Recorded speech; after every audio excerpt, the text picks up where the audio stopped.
Now, more on the latest building collapse in New York. You might have heard a few moments ago, I was talking about the Salomon Brothers building collapsing. And indeed it has. Apparently that's only a few hundred yards away from where the World Trade Center towers were. And it seems that this was not a result of a new attack. It was because the building had been weakened during this morning's attacks. We'll probably find out more now about that from our correspondent, Jane Stanley. Jane, what more can you tell us about the Salomon Brothers building and its collapse?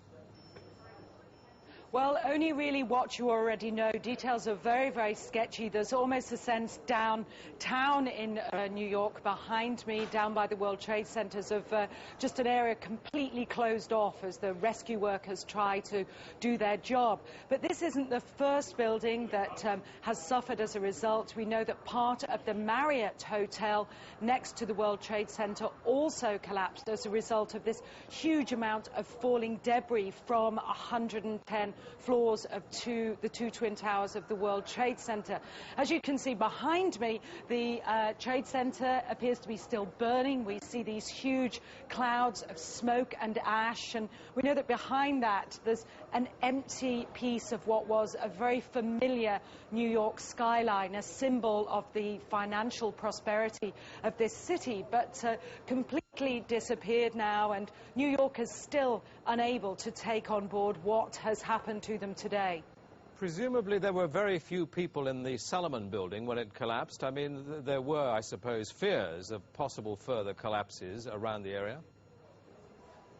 That's what you would hope, because this whole downtown area behind me has been completely sealed off and evacuated, apart from the emergency workers. That was done by the mayor, Rudy Giuliani, much earlier today, because of, course, the dreadful collapse of the Twin Towers of the World Trade Center.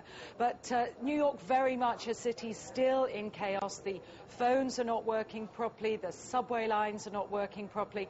And we know that down there near the World Trade Center there are 3 schools that are being turned into triage centers for emergency treatment. And I know that over in New York Harbor, where the famous Statue of Liberty is.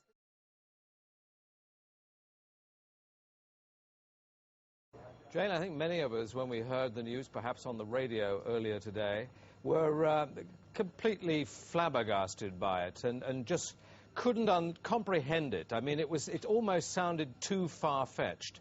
I was wondering what it's felt like for you being in Manhattan.